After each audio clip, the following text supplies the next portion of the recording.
Forum. Tonight our guest speaker is Dr. Peter Gleick, who comes to us from the Pacific Institute of California, which he founded and where he serves as President Emeritus. Dr. Gleick has an illustrious career starting with various flavors of engineering, although he doesn't claim to be an engineer, degrees from Yale and Berkeley, followed by research and teaching at Lawrence Berkeley Labs, University of California, Berkeley.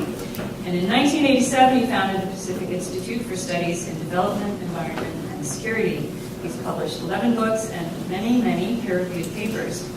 Dr. Gleick has received numerous awards and honors. As many of you know, he's a MacArthur Foundation Fellow, a member of the National Academy of Sciences, and I like this one. In 2008, he was named one of the 15 people the next president should listen to by Wired magazine. I don't know if the current president listens to him. I do know that he's very active on Twitter, Dr. Gleick. I need to pause here because I can continue listing Dr. Gleick's accomplishments and awards.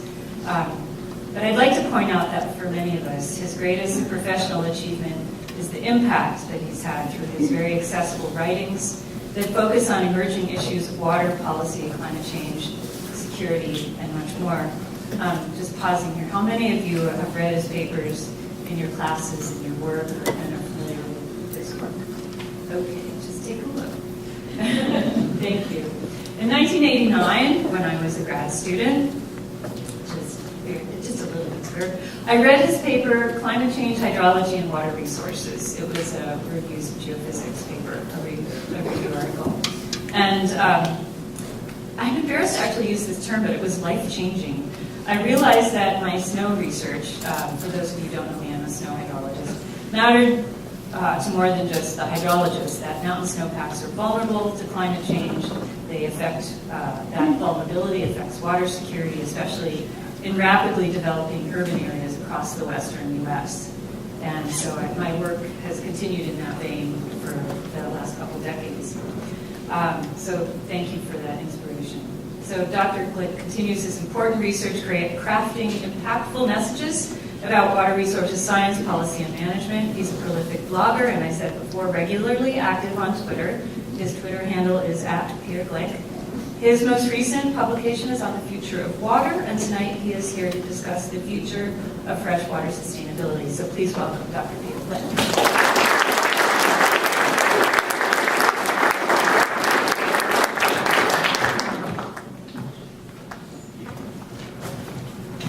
Thank you. Yes, you can all hear me. Thank you, Professor Nolan, for that wonderful introduction. And thank you to all the students for all that you've been doing and for inviting me to the Student Forum. I got a chance to sit in and see some of the presentations today. I missed some of them, but there's a lot of amazing work being done on water here. And I'm sure you all know about all of that, but it's really a core. There aren't many places in the country where this much good interdisciplinary water work is being done, so you should be proud of that.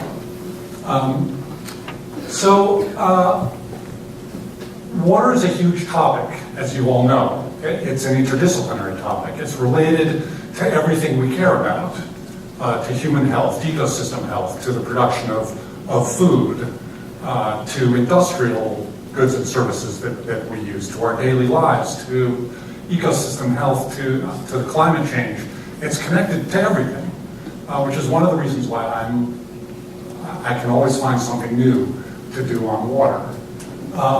And what I wanted to do today is take, because there's so many experts here on different pieces of this puzzle, I'm going to get into trouble if I talk about something really focused. So I'm going to take a bigger picture, and I'm going to talk about this idea of transitions to freshwater sustainability.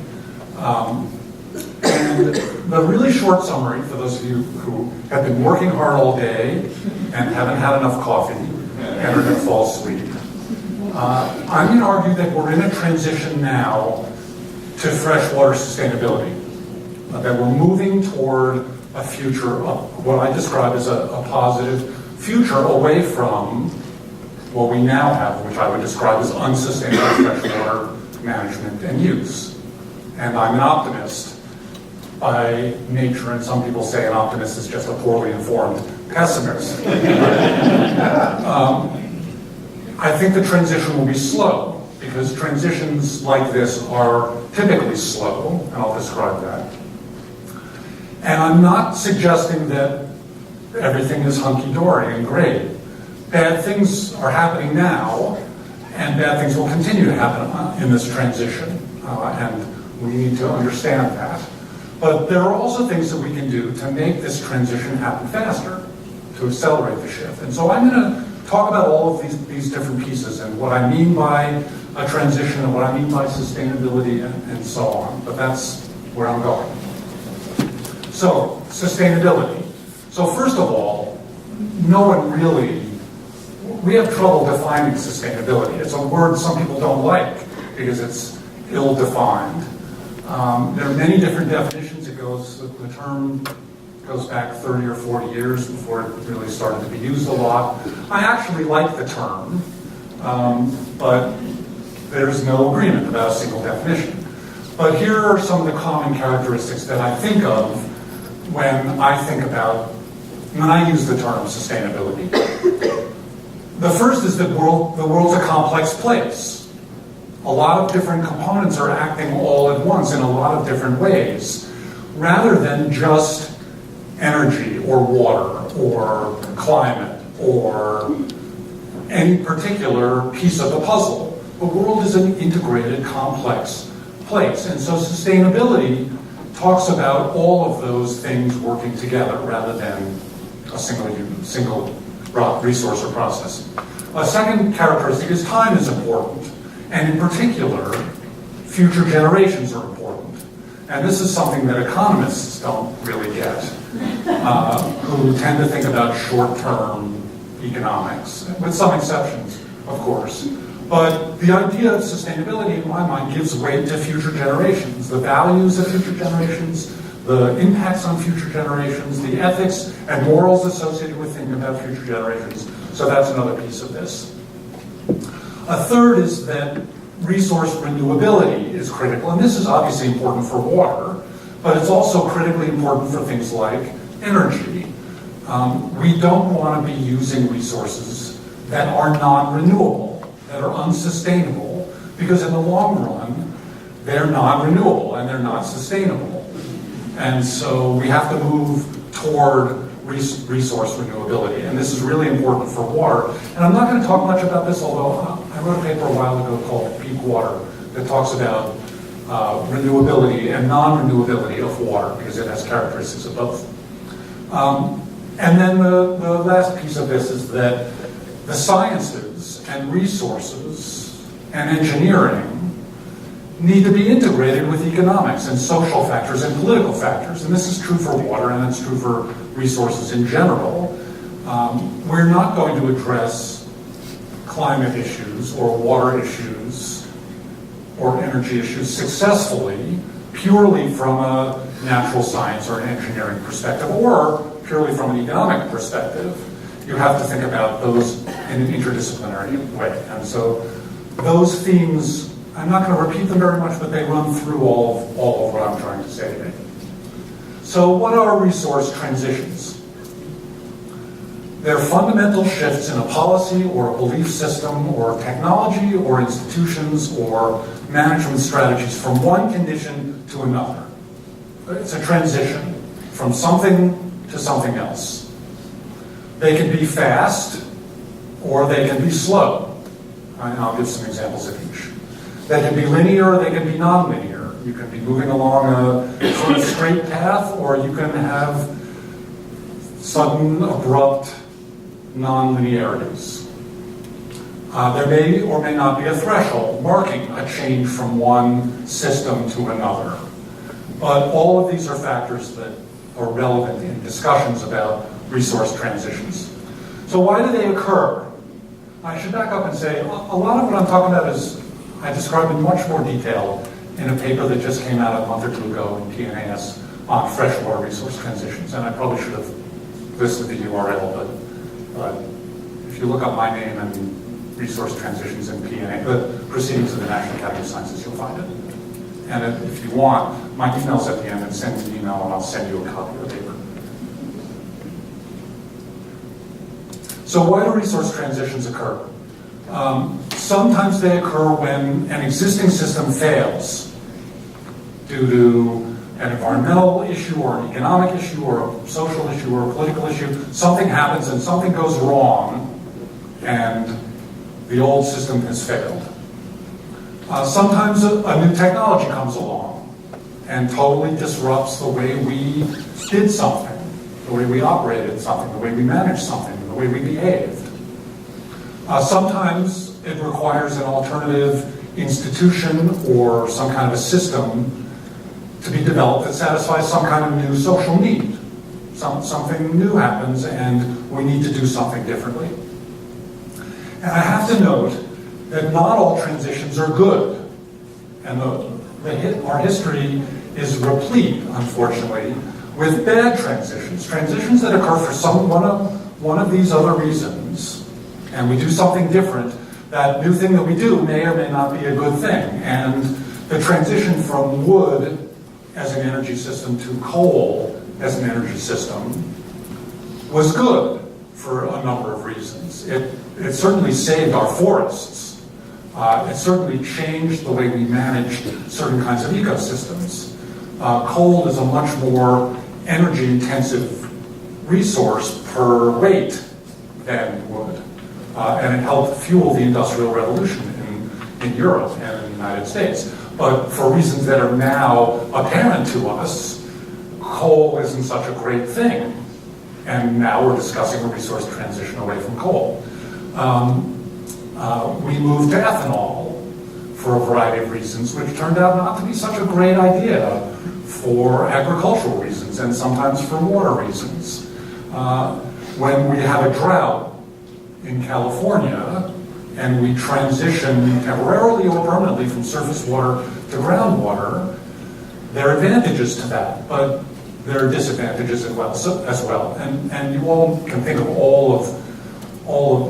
you can all think of examples in your own fields where we see transitions that either seem to be good, but turn out for reasons we didn't understand at the time or we didn't care about at the time to be bad. So keep that in mind. So why do we need a freshwater transition? Now, here's an area where this audience probably doesn't really need this information because you all work, or many of you work in these areas. But let me just describe briefly, this is sort of a way of thinking about the world water crisis. What are the challenges associated with water? So one of them is we're running up against absolute physical limits on water availability in many parts of the world. Water is a renewable resource, mostly. But even for those renewable resources, when we use them all, we can't have any more. So think about the Colorado River. Colorado River is a renewable resource. What we use today on the Colorado has no effect on what nature delivers tomorrow in rain and snow that recharges the Colorado River. It's a renewable river. But we use all of the Colorado River. It's completely allocated. And in a normal year, and even in a sometimes wet year, zero water reaches the mouth of the Colorado, the Delta in Mexico, because we've completely allocated it. That's a peak water constraint on a renewable system. And so in many parts of the world, we're running into limits on how much water that's available to use, we can use, or are using, or might want to use in the future. And that's also true for non-renewable resources like groundwater. So there are water availability problems in different parts of the world, in different times of the year, in different places for different reasons. But that's a challenge. It's the 21st century and billions of people, 700 million people, lack safe, affordable drinking water, and 2.1 billion, 2.2 billion, 2.3 billion people lack adequate sanitation services. Which, again, it's the 21st century, that's sort of inexcusable. It's not a technology problem, it's not an economic problem, but it's a fundamental failure of our water systems. And so that's a part of the water crisis worldwide. It's less of an issue in rich, developed countries, although At the Institute, we're doing work now on trying to quantify the numbers of people in the United States that don't have access to safe, affordable, safe defined in certain ways, affordable defined in certain ways, reliable drinking water or sanitation services. And the number's not zero, even in the United States. But that's part of the world water crisis. We have water quality problems in different places, different times, industrial wastes, human wastes, all sorts of challenges with water quality. Climate change is a reality. Humans are changing the climate, and among the difficult consequences, bad consequences of human-caused climate change will be a whole series of impacts on hydrologic systems, on water availability, on extreme events, on demand for water, on water quality. Climate change is a fundamental piece of the water problem, just as the water problem is a fundamental piece of the climate challenge.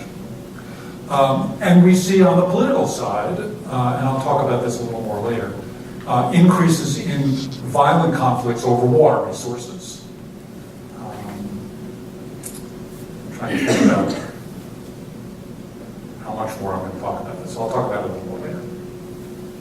There are lots of other pieces of the water crisis, but these are economic and they're political and they're ecological. Oh, there's one more. Ecosystems. Many of the ecological problems that we face around the world are fundamentally tied to the water that humans take out of ecosystems for our use, or the quality of the water we leave or return to ecosystems. Many ecosystem problems are aquatic ecosystem problems, and that's a piece of the challenge as well. And there are other pieces of the problem, but we have a water problem. We have many different water problems in many places around the world. And so for those reasons alone, the fact that we have failed with the methods that we have used to solve our water problems in the 20th century, to solve all of these problems, that alone suggests we need to be doing something a little bit different, or maybe a lot of things a lot differently. And that's part of the argument that I'm making for the need for a resource transition in fresh water. And again, I suspect I don't have to push that argument very far with this group. So some conditions that lead to resource transitions, and I'll talk in more detail about each of these, but let me just lay them out. One is a change in some physical or natural condition. Another is an unusual trend, a threshold or a tipping point, or a long-term trend in something that seems unusual. A change in demographic factors can lead to transitions. A change in technology, or a change in economics or financial systems. A change in social preferences, what societies want or like or do. The development of a new way of thinking, a new paradigm, a new way of evaluating the way we manage something. New kinds of social networks and connections among communities can lead to transitions. Strong leaders or policy entrepreneurs can drive transitions. Political crises can drive transitions, and I'm going to talk about some of these, most of these, in a little more detail with examples. So let me start with the first one, a change in physical or natural conditions. And again, there are lots of examples, but this is one. This is global average temperatures on the planet, ocean and land temperatures. The y-axis is anomalies from the long-term average from 1850 to 81. And from time, 1880 to 2017, so last year. This is the temperature trend globally. This is a change, a fundamental change in some physical condition on the planet. This is human-caused climate change. And you've all seen this graph over and over again in different forms, in different places. But this is driving a change in all sorts of things, in the conversation about energy use, about the conversation about the climate, about political agreements at the international level. It's leading in many ways to a transition. This is sort of the same thing, but it's not 130 years of temperature. This is 800,000 years, and it's not temperature, but it's CO2 records in the atmosphere. And again, many of you may have seen this. The temperature graph looks pretty much the same. This is CO2 concentrations in the atmosphere taken from ice cores. This is paleoclimatic data from the Vostok ice cores from Antarctica. And it shows a lot of different things. It shows natural variability, ups and downs. I'm sorry, the y-axis is concentration of CO2 in the atmosphere in parts per million. When CO2 is high, 800,000 years ago, the planet is in an interglacial, a warm period. When CO2 is low, these are ice ages. And the climate community understands very well what causes natural variability in the climate. Orbital dynamics, solar output, outgassing of volcanoes. There are a lot of factors that cause natural variability in climate. So climate goes up and down. Here, Homo sapiens arrived. So we're talking a long time ago. And here's where we are today. The latest atmospheric concentrations of CO2 are about 408, 409 parts per million. This is human-caused climate change. This is the emissions of CO2 from the Industrial Revolution. This is a change in a physical system. This is a change in data, a change in information that is leading to a fundamental transition on this planet. Here's another example. This is daily average temperature of the Sacramento River above Clear Creek, which is one of the tributaries. The y-axis is degrees Fahrenheit. The 56 degrees Fahrenheit threshold is the threshold below which Chinook salmon spawn successfully and the smelt survive, typically. And the variable line from May of 2014 through October of 2014 is the temperature in the Sacramento River. This was a threshold event when the salmon were doing pretty well, and then the temperature in the river rose for a variety of reasons that have to do with releases from reservoirs and the end of the snowmelt season and warm inflows and so on. And this was the death of 95% of the Chinook salmon run in the Sacramento River in 2014. We saw that again in 2015. This is a threshold event. It's a fundamental change in a physical condition. And there are many, many examples of this kind of thing. So another category, unusual trends, tipping points, threshold, sometimes it comes in here. This one's also related to Chinook salmon, but this is sort of a political threshold. So this is the winter run Chinook salmon again in the Sacramento River from 1970 to 2016 in numbers.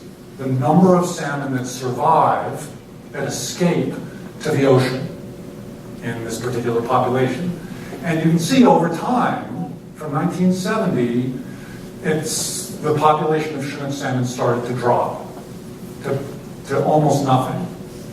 And the threshold here was we got to a point where the numbers led to a political decision to list the Chinook salmon as an endangered species. We passed a threshold, a tipping point, where from a legal and a political perspective, the Chinook salmon were eligible to be listed as an endangered species. A threshold event. And they were listed in 1989, and there's been some revival, but again, 2014 and 2015 were not good years for the winter run Chinook salmon.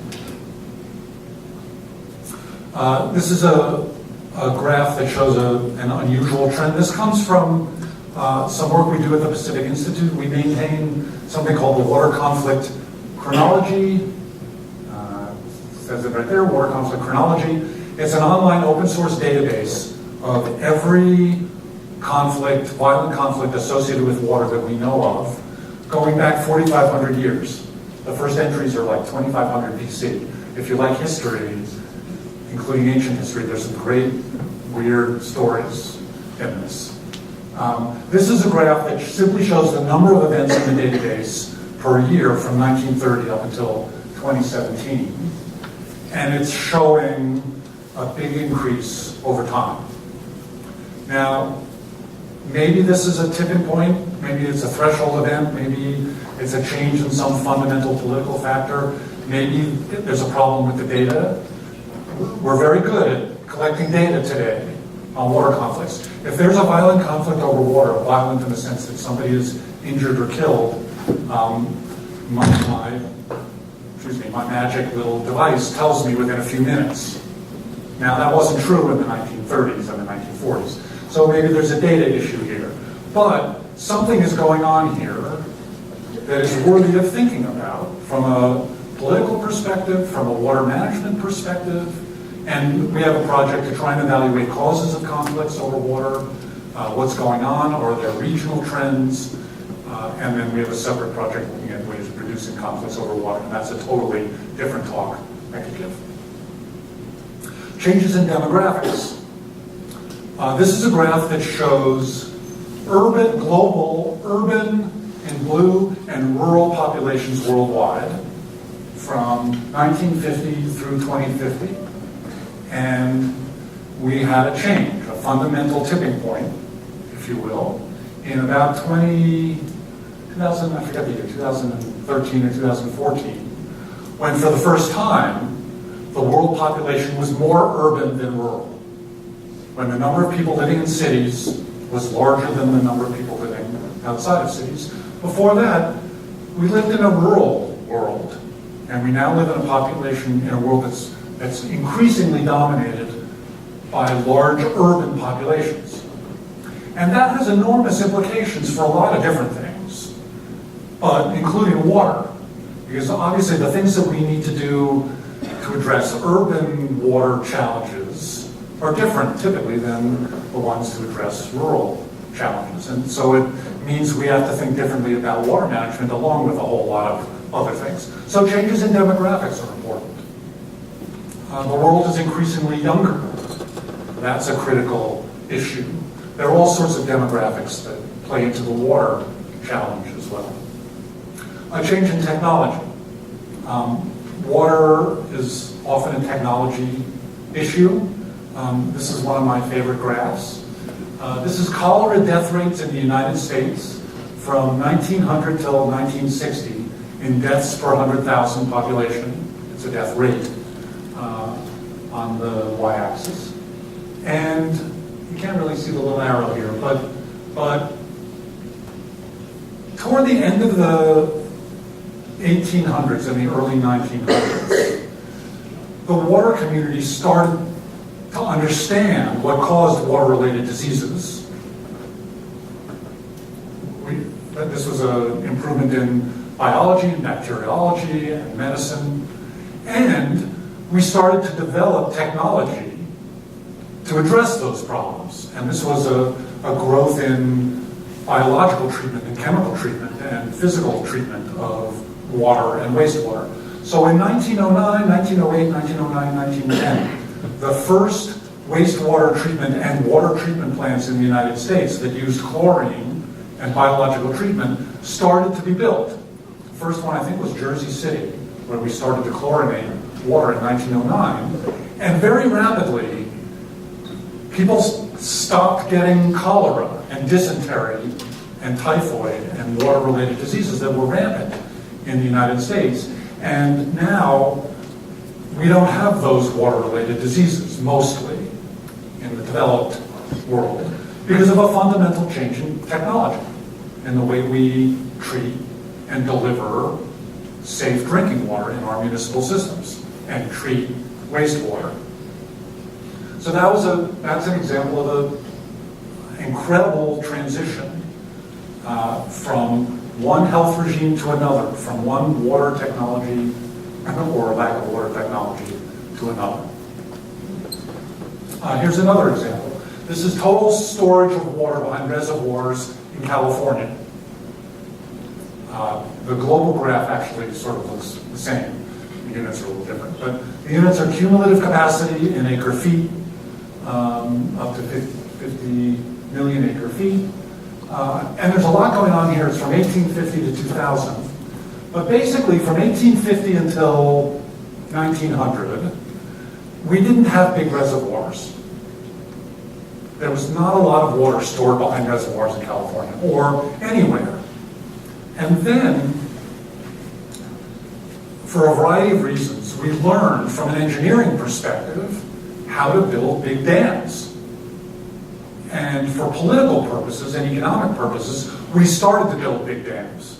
World War II was a big impetus for the construction of big dams on the Columbia River to power the aluminum industry and the plutonium refinery at Hanford.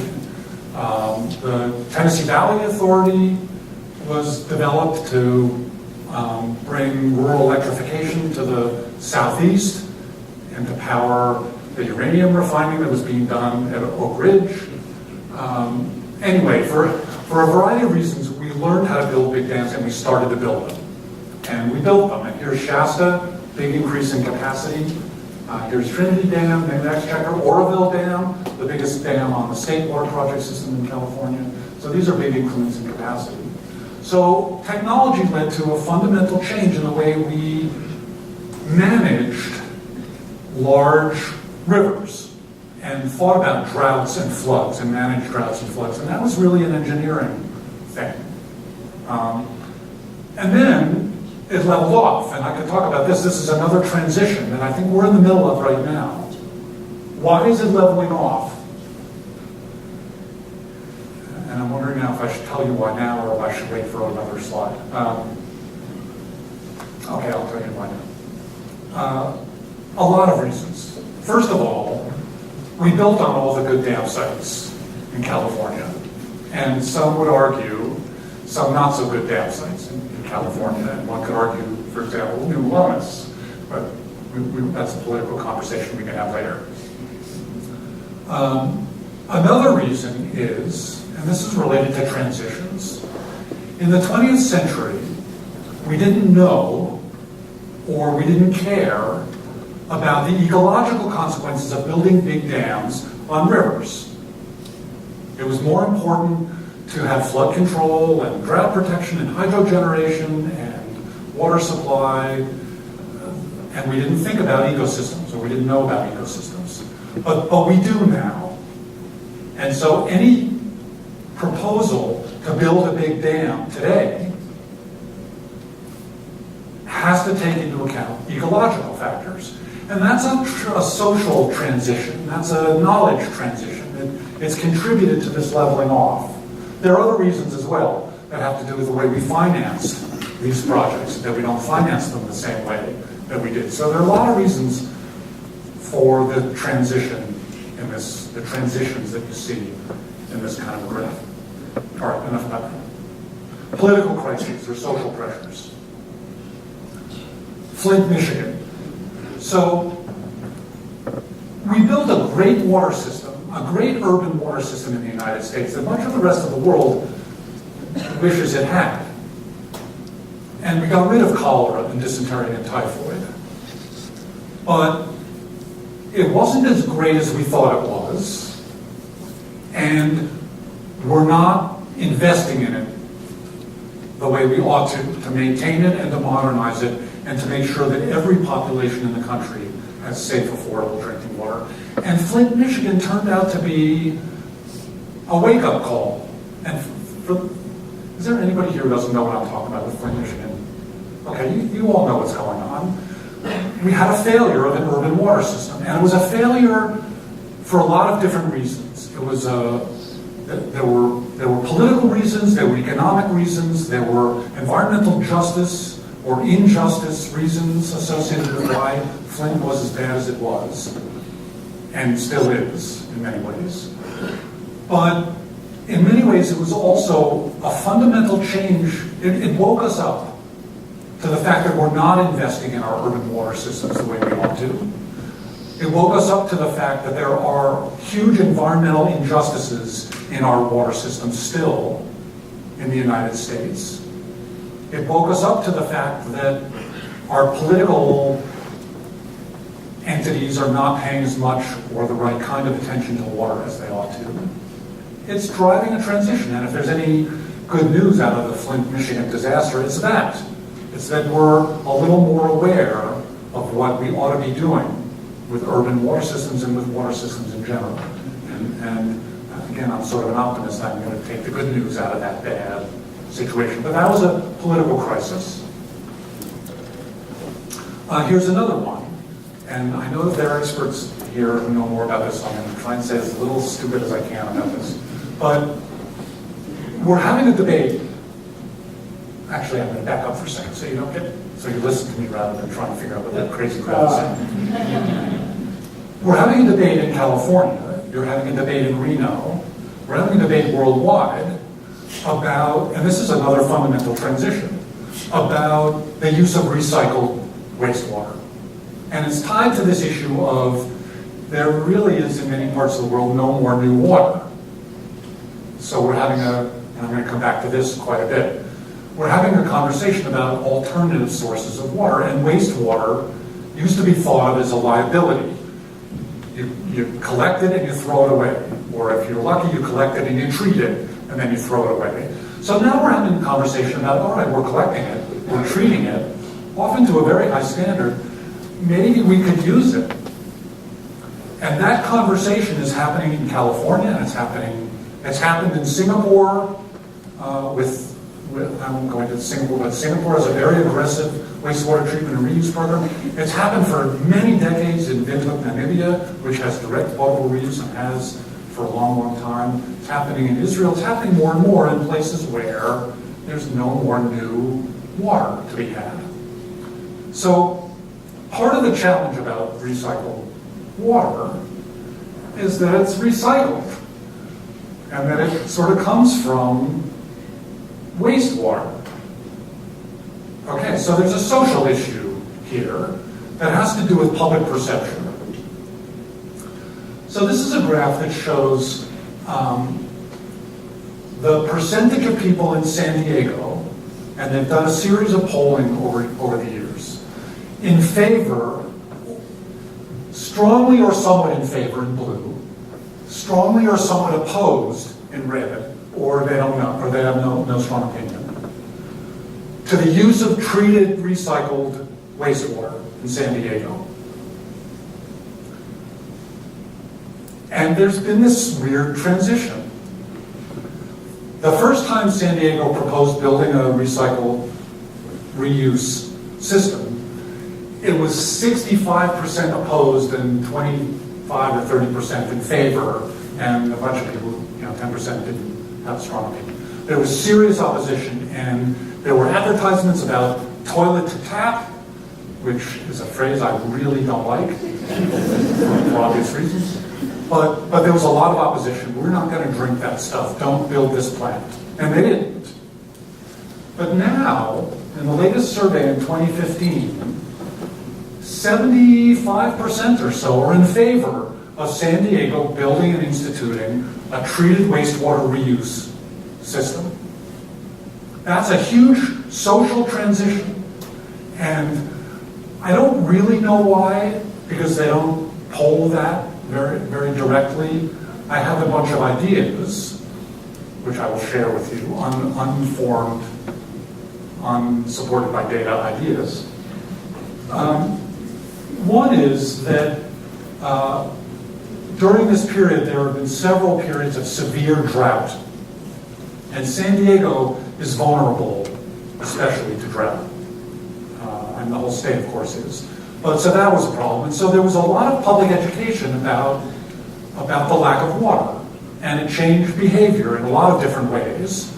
And it raised the level of the conversation about water reuse.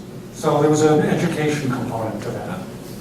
There was also an education component about what treated recycled water really means. What's the quality of it? What's San Diego really going to use it for?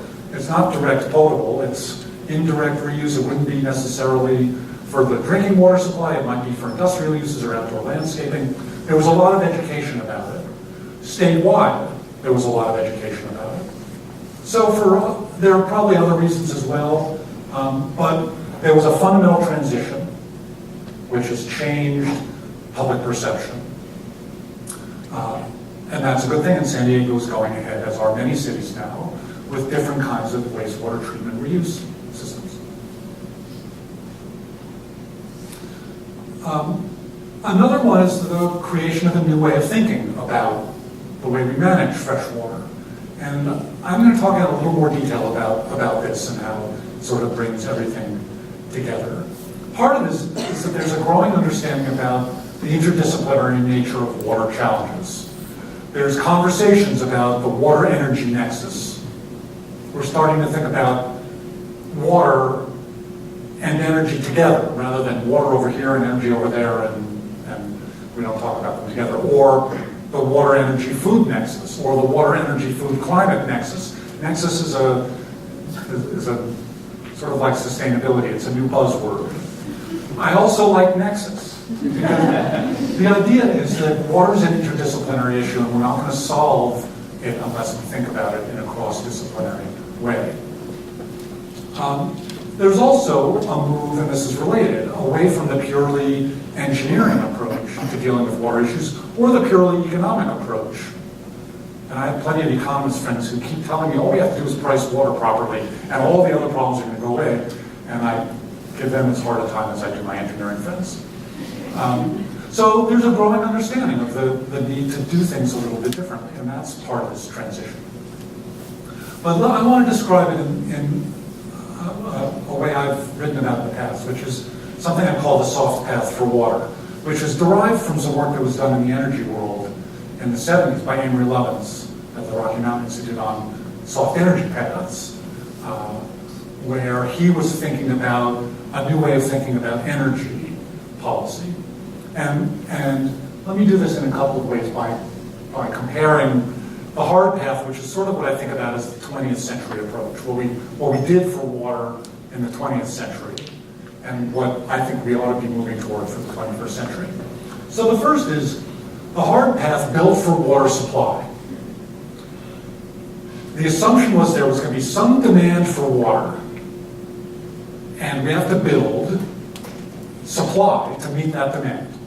And we built dams, and we built aqueducts, and we built groundwater extraction systems, and we built centralized water treatment systems, and we built hard infrastructure. And that infrastructure brought enormous benefits to us. Don't misunderstand me. That brought enormous benefits to us in terms of food production worldwide, in terms of eliminating water-related diseases, in terms of protecting against floods and droughts. But that was the focus of the 20th century. The soft path says, let's think about water supply, but a little bit differently. And I'll come back to that in a second.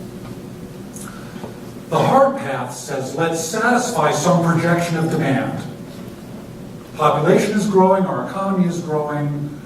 We assume, and this is what planners were taught, and are often still taught, how much water is some future city going to need?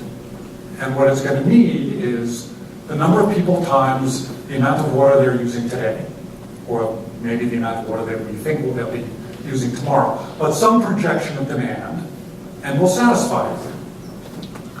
The soft path says let's rethink demand, and I'll go into a little more detail about that too, but the idea is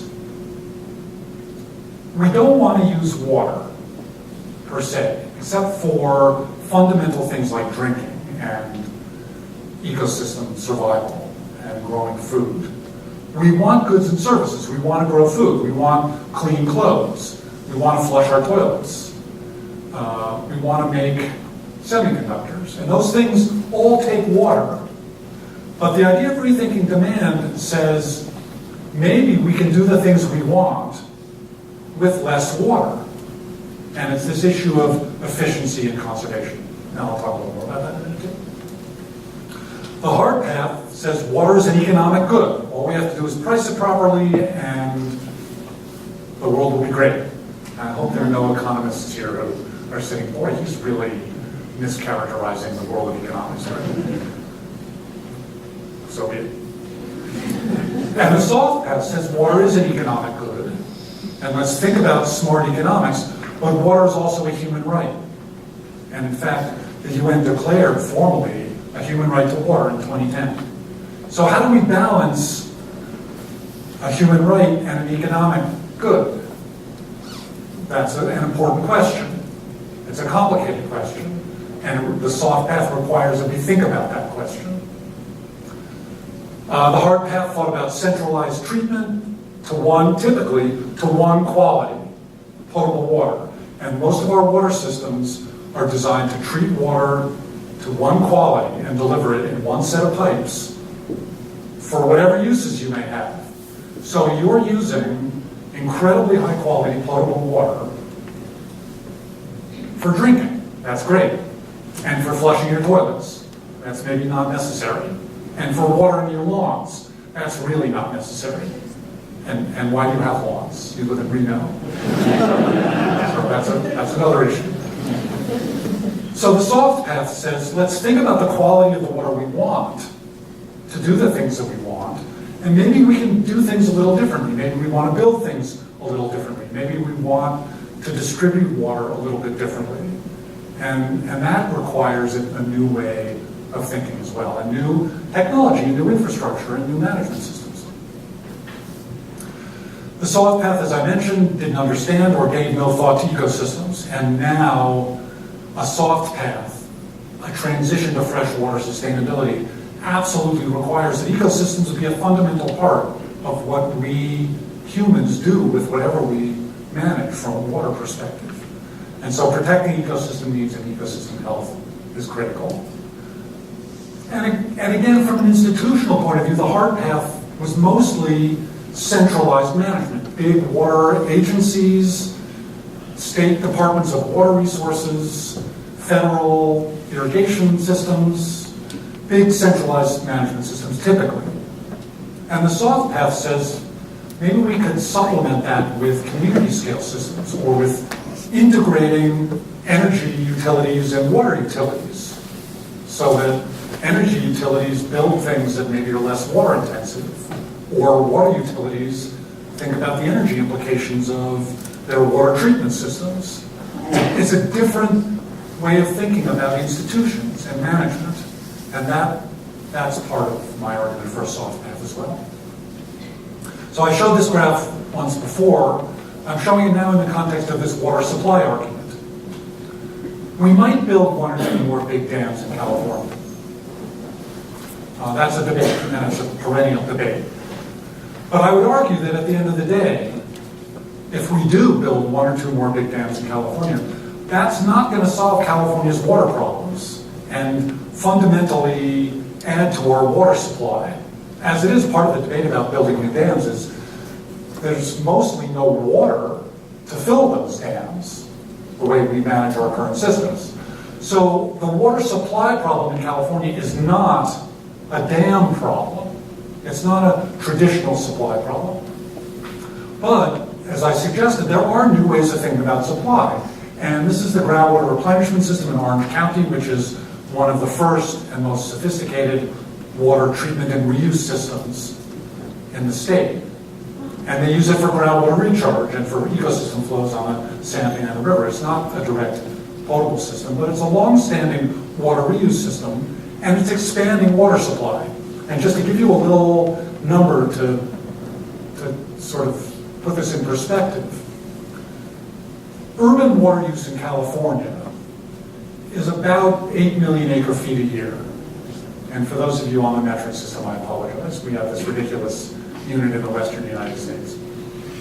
That's an acre foot is 1,230 cubic meters. You can convert. But urban water, total urban water use is about 8 million acre feet for everything. Residential, commercial, industrial, and institutional. That's how we think about urban. We treat and throw away into the ocean about 5 million acre feet a year. That's a lot of water. And we only reuse, from a recycle, treatment, reuse perspective, about 17 or 18% of our wastewater at the moment.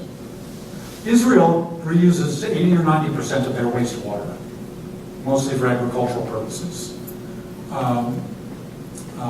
The potential for wastewater to be a new source of water is enormous. That's that argument. That's the argument I'm making.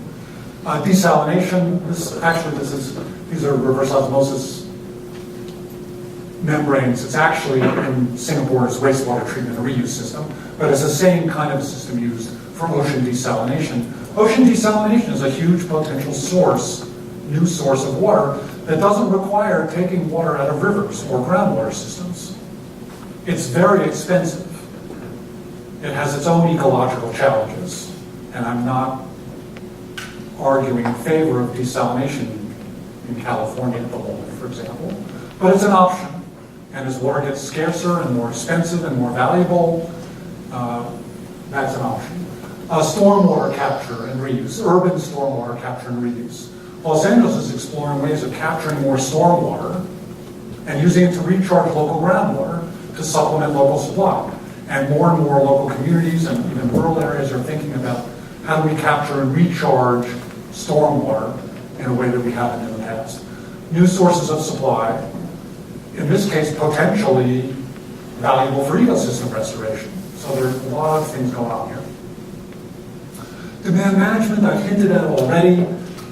Let's figure out how to use the water we're already taking out of the system more efficiently. That's the simple piece of that argument.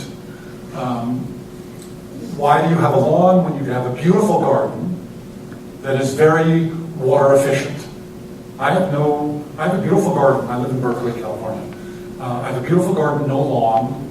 My outdoor landscape water use is a third of what it used to be.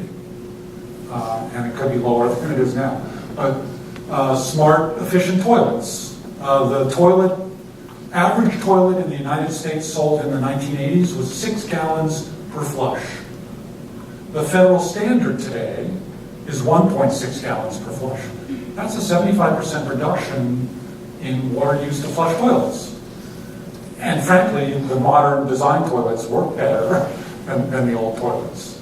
But appliances that use water, we don't want to use 6 gallons to flush a toilet. We want to flush a toilet, and there are toilets that don't use water at all, which I would note.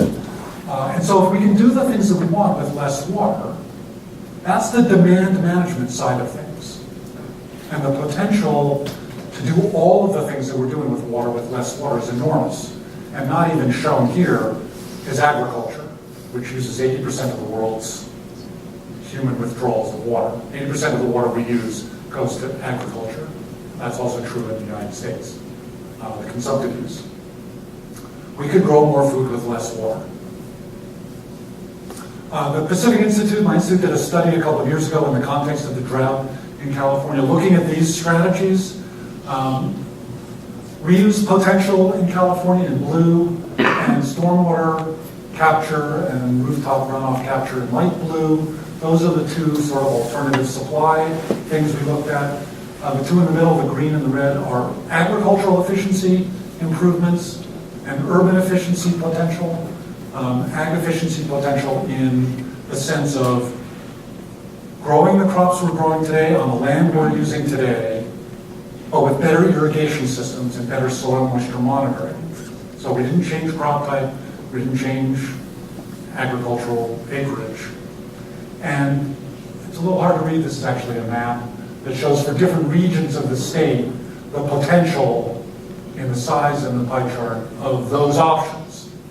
And the numbers altogether are really large. Millions of acre feet of potential in urban efficiency, ag efficiency, wastewater reuse, stormwater capture. And it varies depending on where you are. The Central Valley, obviously, the big potential efficiency improvements are agriculture. That's the light green, because that's where the big water demand in the Central Valley is. And on the South Coast, Los Angeles, San Diego area, Sacramento, and the San Francisco Bay Area, the bigger potentials are urban efficiency potential. There's enormous opportunity to cut our total water demand without cutting the benefits we get. But we didn't think about demand management at all in the 20th century, because there was always is another river to dam or another groundwater aquifer to overtap. Another piece of this is economics, and this is sort of a complicated, wonky graph. I'm sorry for that. No, I'm not. This is the levelized cost of water over the lifetime of a system in dollars per acre foot for a number of options. And the options are water supply options in sort of purple, and there are ranges of light. The light is the higher cost estimate of the range, the darker is the lower cost. Efficiency measures, these are residential, this is all residential in orange, and non-residential efficiency measures in red, outdoor efficiency measures or landscape. What this is basically showing, I have to explain one more thing. This is 0. So anything above this line costs money to do. Anything below the line, over the lifetime of the option, saves money. If you do it, you save money. So, two things to note. These are almost all traditional 20th century supply options. Big surface storage dams. This is Temperance Flat, Shasta and Sites, which are the couple of reservoirs they're talking still about building in California, raising Shasta. Seawater desalination, indirect potable reuse, non-potable reuse, brackish desalination. So the price comes down for some of those. Stormwater capture. And then the efficiency demand management options. Now, one of the reasons that demand management options are negative cost is because we did an integrated assessment of these options. So it's not only that you're saving money on the water, so toilets. When you replace a 3.5 gallon per flush,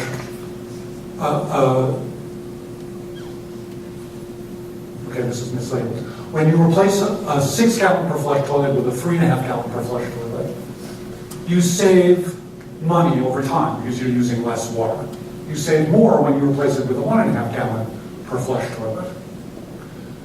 But you're also saving water treatment costs because you have to treat less wastewater. You're saving delivery costs, and there's energy there. When you buy an efficient clothes washer, you save some water. Actually, you save quite a bit of water. But you also save a lot of energy because they're more energy efficient. And it turns out you save detergent. And so when you look at the savings from an economic perspective, across the water energy nexus, if you will, or broadly, the economics look different. But we're not trained to build water systems like this. The engineers will tell you, all right, I can build a dam and it'll produce water and it'll cost us $1,000 an acre foot. But it's hard to get those same engineers to do this kind of economic assessment. And the people who make a decision about a big dam are not the same people who make a decision about replacing a toilet. That's often a consumer decision. So you want the water district, which is either going to have to buy expensive desalinated water or water from a new dam, or save water. You want the water district or the utility to think about those things. That's a really difficult, that's a new way of thinking about water, a new way of managing water. But economics is an important piece of this. This is one of my favorite graphs. If you've heard me talk before, you've probably seen it. When I argued at the beginning that I think we're in a transition, a freshwater transition, this is part of what I mean. This is the total gross domestic product of the United States from 1900 to 2010, and total water withdrawals in the United States over that same period. The water withdrawals data come from the USGS water use data, and it shows a lot of different things. Water use on this side, GDP on the other side. First, it shows that over time, those things went up together. The larger your economy, I could have shown population on this graph too, the larger your demand for water. And that's the fundamental assumption we've always made in the 20th century. That's what drove new supply options.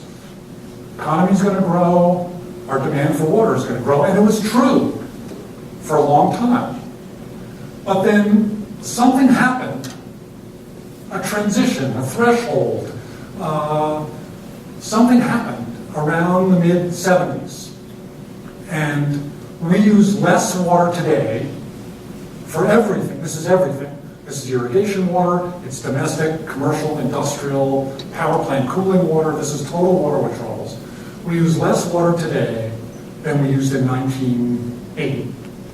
And on a per capita basis, we use a lot less water today because populations continue to grow as well. This is a trend. We're in a transition to something different, something better, I would argue. So think about this. If these two curves had kept going up together, this water use graph would be up here somewhere.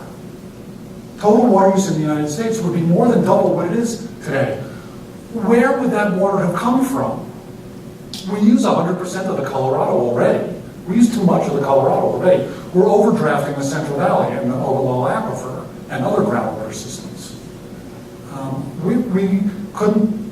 Maybe we could have found it, or maybe we would have gone to desalination and simply paid the price. But that would have been a totally different world. And there's lots going. There are a lot of reasons for this. It has to do with a fundamental change in our economy.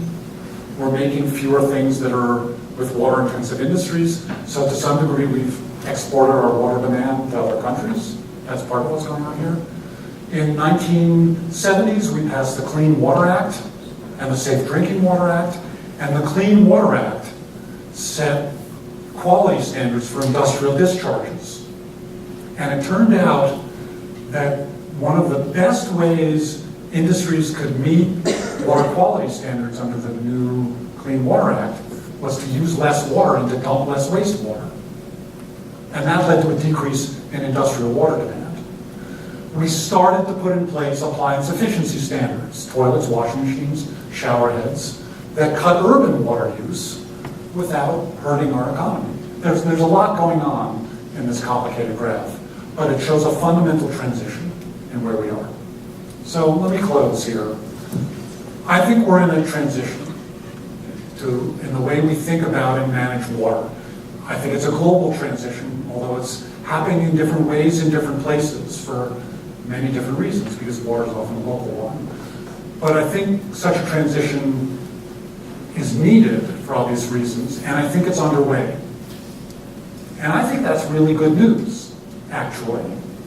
Now, there's still 700 million people without access to safe drinking water and 2.3 billion without access to adequate sanitation. And we're still suffering from extreme droughts and floods. I mean, there are plenty of bad things, and ecosystems are still being degraded. There are plenty of bad things that I don't need to reiterate about the way we deal with water. But I think we're moving in the right direction. A lot of factors influence resource transitions broadly. A lot of factors influence the way we implement them, the speed of them, the effectiveness of them. And those factors are economic, and they're political, and they're social, and they're technological. But the more we understand about the need for a transition, the reality and possibility of a transition, and the way to move more quickly toward a future that we want, the better off we'll all be. Thank you very much.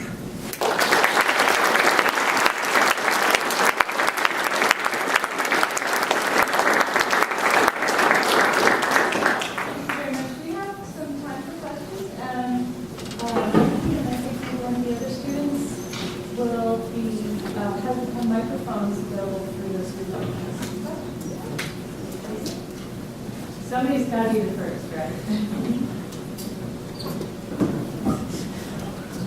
So, Peter, the question of agricultural water demand worldwide, given population growth, where do you see the transitions occurring there, or the big savings occurring? Where do you see the big changes coming in agriculture? Because it is the largest use of water to feed people. So let me answer that a slightly different way. The issue really is, how can we grow enough food for the population that we need to feed, whatever that population is? And we should have a conversation about population, but not right now. Because obviously the critical input, other than land, to grow food is water. So there are a number of things there. One is enormous amounts of the food that we already grow never turns into a productive calorie that somebody consumes. It's lost as waste in the field, it's lost in waste between the field and the processing plant, it's lost between the processing plant and the store. There are lots of pieces of the waste puzzle, but a huge amount, and I don't know what the right number is, but 25, 30% of the food we already grow and the water we spend to grow it isn't productive. So we could do better with waste. Another factor is we could do better with irrigation technology. And rain-fed agriculture. About 40% of the world's food production comes from the 16% of the land area that's irrigated. So irrigation is critical. But a lot of food comes from rain-fed agriculture, and there have been better improvements in yield and productivity on irrigated land than on rain-fed land. But that's an area that needs a lot of work. Another is diet. We grow a tremendous amount of food that we feed the animals that we then eat. And that's an inefficient conversion of calories. So it takes 1,000 tons of water, approximately, this is a rule of thumb, 1,000 tons of water to grow a ton of grain. It takes about 16,000 tons of water to produce a ton of cattle, because cows eat a lot of grain. I mean, that's the inefficiency. So diet is important. The richer countries of the world eat a lot of meat. Many of the developing countries are eating more and more meat. More of their protein is coming from meat. That's going to put pressure on the water piece of this. But I had dinner tonight with 3 of your colleagues, all of whom are either vegetarians or partially vegetarians. And I'm sure, I'm not a vegetarian, I would admit, but I eat a lot less meat than I used to. So dietary choices is a piece of that puzzle as well. So the answer is partly technological, irrigation technology. It's partly social, dietary decisions. It's partly management. It's all some of the things that I've talked about which feed into that part of the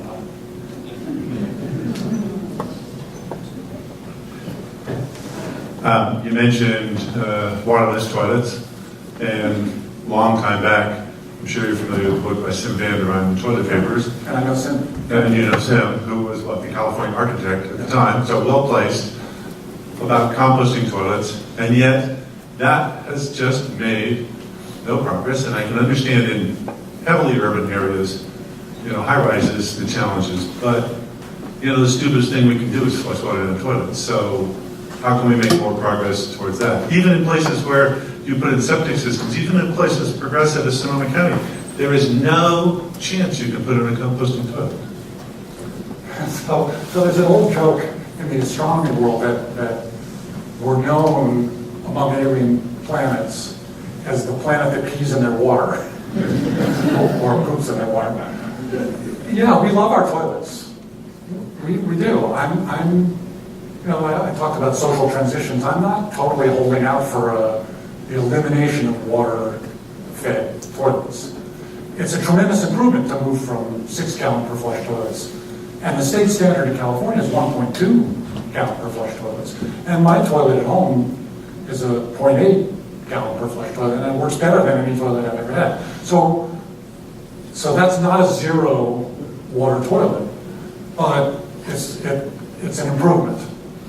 A good friend of mine has a composting toilet, and it works fine. He has trouble getting his family members to use it, and it has an electrical demand.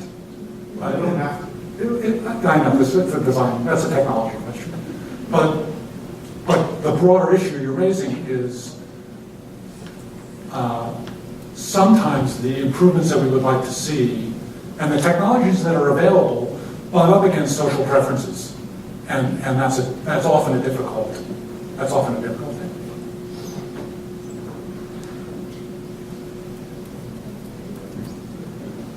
I have a question about this whole idea of demand reduction. I think maybe I'm a little more of a pessimist than you are, because one thing that I think might happen is that we'll just find new ways to use the water, whether that's population growth or new industries moving in or whatnot. And then what happens when the next water crisis hits and we don't have any room, any resiliency left in the system? Okay, I have a lot to say about that. And I'll try and keep it short. There is something called Gleick's paradox in the energy world, which is the argument that energy efficiency, and as you expressed it very well, energy efficiency improvements are partly negated by the fact that we just find other ways to use the freed up energy.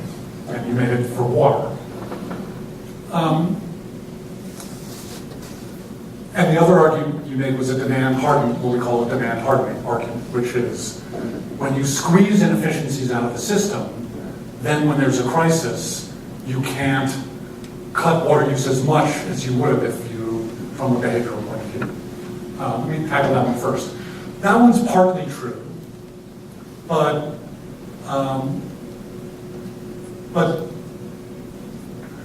every gallon of water that you don't use is a gallon that you can leave in a reservoir, which makes you less vulnerable to the next drought.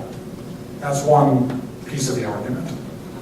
The other is that we're never going to, not never, but maybe never, eliminate all non-essential uses of water.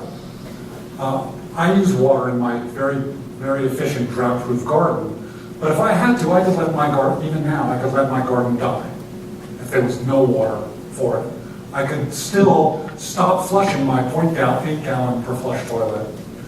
I could flush it every other day. There are always behavioral factors that give you flexibility in dealing with short-term crises. And in the long term, if it's a permanent shortfall, we'll build a desalination plant and we'll supply water that we're willing to pay for.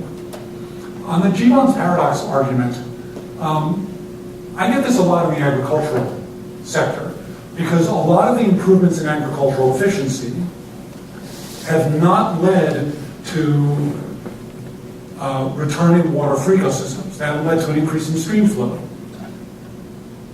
What they've led to is a farmer expanding irrigated acreage. That's not necessarily a bad thing, and it's not an argument against efficiency improvements for two reasons. First of all, if they're using less water to grow more food, that's an improvement in productivity and a valuable thing. You get more food per unit water, or the farmer gets more revenue per unit water, and that's actually a better measure of efficiency, and that's a good thing. But the decision about whether or not to leave water in a system for an ecosystem, to save water on a farm and leave it in a river, that's a policy question. And we could choose to require efficiency improvements that lead to some other benefit with the water. We could figure out how to use that water elsewhere. Now, in California, we're constrained by water rights, and that's a political argument or a legal challenge. But it's not overcomable, and it's not overcomable. It's a policy question, and it's not an argument against efficiency improvements. I could go on. I wrote a paper about this in Water International a number of years ago. There are a lot of different ways of thinking about efficiency that get around the concerns that are often expressed about that. Peter, I have a question. So I make the distinction between consumptive use and non-consumptive use. And for those of you who haven't, maybe you know about this, but consumptive use is like what plants do with water, right? They take it up through their roots, and then plants use it, photosynthesis, and then it goes out through their leaves into the atmosphere, so it's consumed by the plant. Non-consumptive use is what we do when we flush the toilet and take a shower. The water goes back through the wastewater wastewater treatment system and into the river. And so it's available for the next city down. So we recycle water all the time. It's just called non-consumptive use. So when urban areas expand into farmland, then they're converting, we don't like about urban sprawl, especially urban sprawl into productive agricultural areas, but sometimes the value of the land is greater for urban areas than it is for agriculture. And you're converting that water use from consumptive use to non-consumptive use. And ultimately, you can end up with the same or even more water available, even though you're increasing the population. Would you care to comment on that? Yes, we make the same distinction all the time. It's critical for evaluating things like the efficiency question. Saving consumptive use is different than saving non-consumptive use. There's a bigger value to saving consumptive use for a watershed. And it's a critical distinction, and I didn't make it here, but it's an important, frankly, that's a transition where you think about water. The distinction between consumptive and non-consumptive use has been very important from a policy perspective. So I agree with that. There are all sorts of implications. It depends on where you are. It depends on the uses. Yeah, I don't have much more to add. But it makes it sound like urban sprawl saves water. Well, yeah, what water and how's it being used? And it does save water if it's converting a consumptive use to a non-consumptive use for that particular watershed, but at a cost. So. Peter, I had a question too. You talked earlier about environmental justice, and a lot of these transitions that you talked about are technological or other kinds of things. And I want you, if you would, to put those two things together in the sense that how does this notion of environmental justice and people having different access to things and different notions of technology and that fit with the kind of resource transition you're talking about in water? Well, so I think of it as a fundamental part of the transit of the soft path. That, again, sort of like we ignored ecosystems, we also ignored disadvantaged communities. We either didn't understand that rural communities were more vulnerable to groundwater contamination because of what we're doing with ag chemicals or CAFOs or whatever, or they were communities of color and we didn't care. I do think that's changing, and I do think it's part of the conversation about water in places like Flint, in places like the southern San Joaquin Valley. Part of the challenge is it's going to require different institutions. It's going to potentially require new kinds of technology. It's going to require new kinds of management systems. It's going to require new financing. But rural communities especially have been totally left out. The Safe Drinking Water Act typically doesn't apply to them. Anyway, I could go on and on. But I'm a little optimistic that the growing awareness of environmental justice issues broadly is bringing new voices into the conversation. We work very closely with a group called the Community Water Center in the Central Valley that works with farm worker communities on measuring water quality and access to safe water and the economics of that. Because they have to buy bottled water at a huge cost, which they can't afford. And working with governments to try and make sure that those communities are not ignored in water policy. Yeah, if I could come back to Spencer's question. Was it Geo's paradox? GVON, Jevons. Gevon's paradox. It's kind of solving that. So when you decrease demand or you increase efficiency, you have this void that's just going to be filled in again. I liked your solution as, you implement policy that can, fill that void to beneficial use.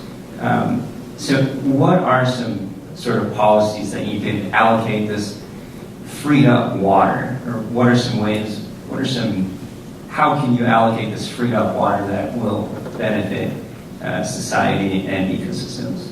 Does that make sense? Yeah, so that's a legal and a technical question. It depends on where you are. I'm not a legal technical expert, a legal or political expert, but the whole conversation about understanding the need for in-stream flows or ecosystem flows, quantifying what those flows might be, and then figuring out how to provide those flows is a ecological question, it's a technical question, and it's a legal question. And it has to do with the Endangered Species Act, which is requiring temperature limits and flow limits to protect salmon, or water trading policies that permit farmers to trade water in a way that permits us to leave in-stream flows longer or over certain stretches. There are lots of laws or management options or economic strategies that one could apply. And what works is going to vary from place to place. We're having a hell of a time dealing with water rights in California. It's ridiculous. But we're beginning to set up some water markets because the legal issue is a tough one, but the economic one opens some doors, and farmers are trading. And some of the environmental groups are learning how to help farmers improve their efficiency of water use, leave water in stream in return for a farmer downstream, transferring that water to a farmer downstream. So, I mean, there are lots of different ways of doing it. There's no one answer. Thank you. Okay. Thank you.